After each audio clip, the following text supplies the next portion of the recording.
স্বাগত সবাইকে তপাস কিচেনে। বন্ধুরা, আজকে নিয়ে এসেছি ক্রিসপি চিকেন। একেবারে রেস্টুরেন্টের মতন বাড়িতেই আমরা কিন্তু এভাবে তৈরি করে নিতে পারি, তাহলে অনেক দাম দিয়ে রেস্টুরেন্ট থেকে আমাদের কিনতে হয় না। চলুন দেখে নিই। তার জন্য আমি কিছু লেগ পিস আর কিছু উইংসের পিস নিয়ে নিয়েছি।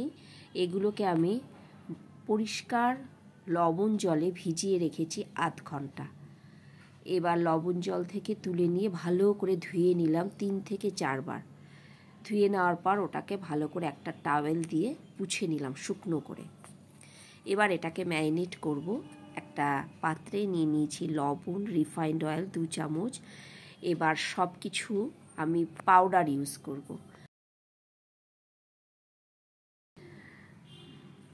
রসুনের গুঁড়ো, পেঁয়াজের গুঁড়ো আর দিয়ে দেবো আদার গুঁড়ো, তার সাথে কিছু অরিগ্যানো, গোলমরিচ।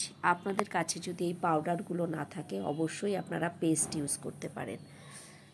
পেঁয়াজ, আদা আর রসুন। তো আমি পাউডার ইউজ করলাম। তার সঙ্গে দিয়ে দিলাম কাশ্মীরি লঙ্কার গুঁড়ো 1 চামচ আর বড় 1 চামচ টক দই। ভালো করে মিশিয়ে নিয়ে মশলাটা ম্যারিনেট করে নিচ্ছি। আমি আগেই লেগ পিসগুলোকে একটু কেটে নিলে ভালো হতো, কিন্তু যাই হোক, ম্যারিনেট করার সময় একটু ভালো করে চিড়ে দিচ্ছি যাতে মশলাটা খুব ভালো করে ঢোকে, খুব ভালো টেস্ট হয় ভেতরটাও। ভালো করে কেটে নিয়ে আমি ম্যারিনেট করে এটাকে আধ ঘন্টা রেস্টে রেখে দিচ্ছি। তার মধ্যে আধ ঘন্টা পর একটা বাটিতে বা একটা পাত্রে নিয়ে নিচ্ছি আমি একটা ডিম। আমি যেহেতু প্রায় 600 থেকে 700 গ্রামের মধ্যে চিকেনটার ইউজ করেছি, সেই জন্য তার জন্য একটা ডিমই যথেষ্ট। একটা ডিম আর গোলমরিচের গুঁড়ো, লবণ, তার সাথে 2 চামচ, ছোট 2 চামচ ময়দা দিয়ে ভালো করে মিশ্রণটা তৈরি করে নিতে একটু কাশ্মীরি লঙ্কার গুঁড়ো অ্যাড করলাম, কালারটা যাতে ভালো হয়। আরেকটা পাত্রে 3 চামচ, বড় 3 চামচ ময়দার সঙ্গে 2 চামচ কর্নফ্লাওয়ার, রেশিওটা ঠিক রাখলে ক্রিস্পি ব্যাপারটা হবে।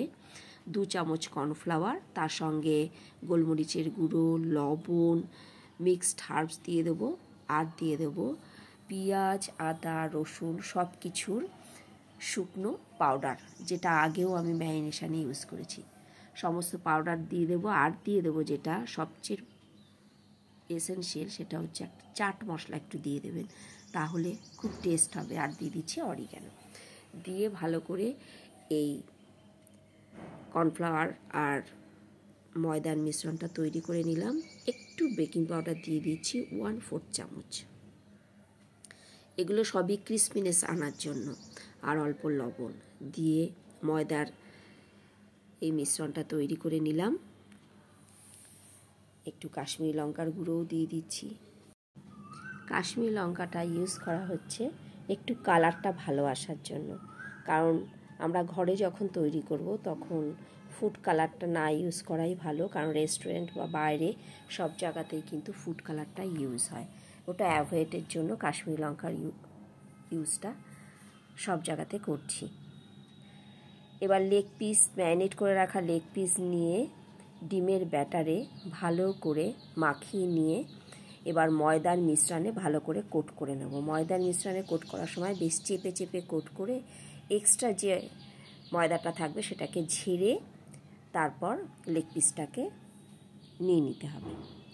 দেখুন, ডিমের ব্যাটারে ভালো করে কোট করে মাখিয়ে নিয়ে তারপরে ময়দার ব্যাটারে ভালো করে কোট করে নিয়ে এক্সট্রা ময়দাটা ঝেড়ে নিলেই হয়ে যাবে। এবার রিফাইন তেল খুব ভালো করে গরম করার পর লেগ পিসগুলোকে ছেড়ে তারপরে মিডিয়াম ফ্লেমে এগুলোকে ভেজে নেব 5 থেকে 7 মিনিট। 2 বার ফ্রাই করব। প্রথমবার ভালো করে ভেজে নিয়ে তুলে নেব, তারপর ঠান্ডা করে নিয়ে আবার এটাকে ফ্রিজেও ঠান্ডা করে রাখতে পারেন। 5 থেকে 7 মিনিট রেখে আবার বার করে নিয়ে তারপর ক্রিস্পি করে সেকেন্ড বারের জন্য ভেজে নিলেই তৈরি হয়ে যাবে সুন্দর ক্রিস্পি চিকেন। আমি সেটাই করলাম, ভেজে নিচ্ছি। এটাও প্রায় 3 থেকে 4 মিনিট ভালো করে ক্রিস্পি করে ভেজে নিলাম। হয়ে গেল।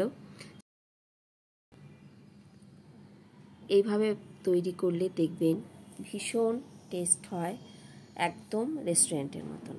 এবার এটার সাথে খাবার জন্য একটা সস তৈরি করছি। মেয়োনিজ নিয়ে নিলাম 2 থেকে 3 চামচ, তার সাথে মাস্টার্ড সস নিয়ে নিলাম আর টমেটো সস। এই তিনটে একসাথে ভালো করে মিশিয়ে নিলেই সসটা তৈরি হয়ে যাবে।